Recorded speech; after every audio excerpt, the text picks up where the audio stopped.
24 घंटे के अंदर ईरान खुद को परमाणु पावर घोषित करेगा या 24 घंटे के अंदर इजराइल करेगा ईरान पर हमला।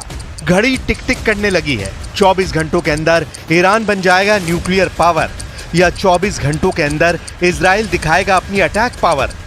दोनों के पास हैं 24 घंटे जो इस बात को फाइनल कर देंगे कि अब विश्व युद्ध होगा या फिर परमाणु युद्ध।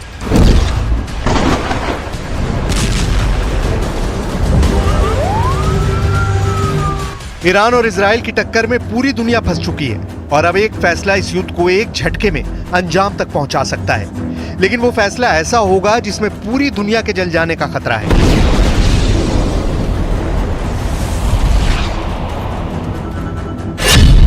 अमेरिका की मीडिया से लेकर दुनिया के कई हिस्सों में अब ऐसी खबरें छप रही हैं कि ईरान ने बहुत खुफिया तरीके से परमाणु परीक्षण कर लिया है।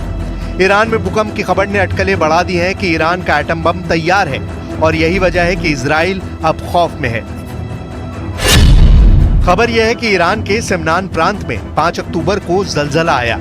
रिक्टर स्केल पर तीव्रता 4.5 मापी गई। इस भूकंप का एपिसेंटर ईरान के एक परमाणु प्लांट के करीब 10 किलोमीटर नीचे बताया जा रहा है। इस तरह के झटके अमूमन भूकंप में महसूस किए जाते हैं, लेकिन अब ईरान में अंडरग्राउंड परमाणु परीक्षण होने का शक किया जा रहा है।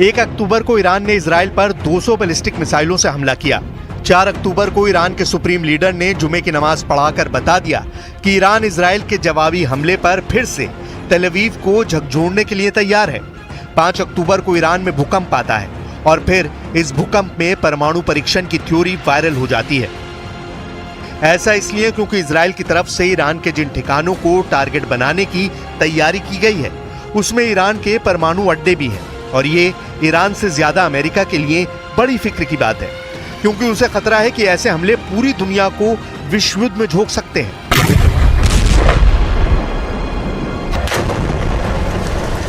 ईरान पिछले 20 सालों से अपना परमाणु कार्यक्रम बेहद सीक्रेट तरीके से चला रहा है। यहां तक कि अमेरिका को भी ईरान के सीक्रेट परमाणु कार्यक्रम के बारे में बहुत ज्यादा जानकारी हाथ नहीं लग पाई है। हालांकि 2023 में अमेरिका की न्यूज एजेंसी एसोसिएटेड प्रेस ने यह दावा किया कि ईरान ने अपना परमाणु प्लांट जमीन के इतना नीचे बनाया है कि अमेरिका की कोई भी मिसाइल उसे भेद नहीं सकती है। इस रिपोर्ट में दावा किया गया है कि ईरान तेहरान से करीब 225 किलोमीटर दूर नतांज न्यूक्लियर प्लांट के पास पहाड़ों में सुरंगें बना रहा है। ये सुरंगें जमीन में 260 से 328 फीट तक गहरी हैं, यानी यहां अमेरिका का कोई बंकर बस्टर बम भी काम नहीं करेगा। यूरोप के भी कई देशों की इंटेलिजेंस रिपोर्ट कह चुकी है कि ईरान परमाणु बम बनाने के इतने करीब पहुंच चुका है कि बहुत जल्द वो अपना पहला परमाणु बम टेस्ट भी कर सकता है।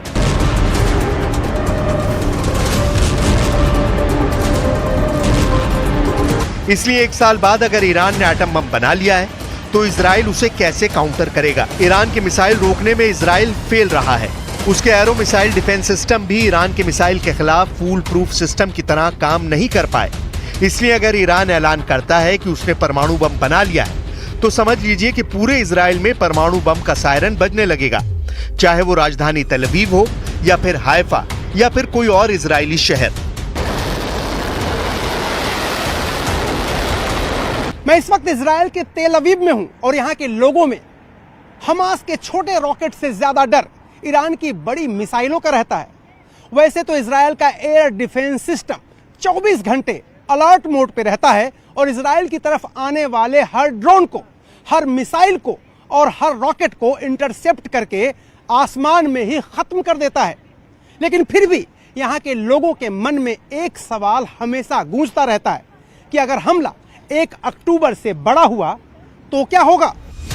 ईरान के परमाणु ठिकानों को लेकर IAEA यानी अंतर्राष्ट्रीय परमाणु ऊर्जा एजेंसी की एक सीक्रेट रिपोर्ट पहले ही इजराइल और अमेरिका को बहुत ज्यादा डरा चुकी है। IAEA की सीक्रेट रिपोर्ट में दावा किया गया है कि ईरान ने 60% तक संवर्धित यूरेनियम इकट्ठा कर लिया है। इसीलिए कहा जा रहा है कि बहुत जल्दी ईरान इससे 3 एटम बम बना सकता है। ईरान का यूरेनियम का स्टॉक 6 किलो 700 ग्राम से बढ़कर 128 किलो तक पहुंच गया है। एक परमाणु बम बनाने के लिए यूरेनियम का 90% तक संवर्धन करना जरूरी है और दावा किया जा रहा है कि ईरान ने 60% तक संवर्धन कर लिया है। ऐसे दावे इजराइल और अमेरिका भी लगातार करते रहे हैं, लेकिन जब युद्ध के बीच हालात ऐसे हों और ईरान में आए एक भूकंप को परमाणु परीक्षण से जोड़कर देखा जा रहा हो, तो समझ जाइए कि इजराइल के लिए बैकफुट पर आने का वक्त आ गया है।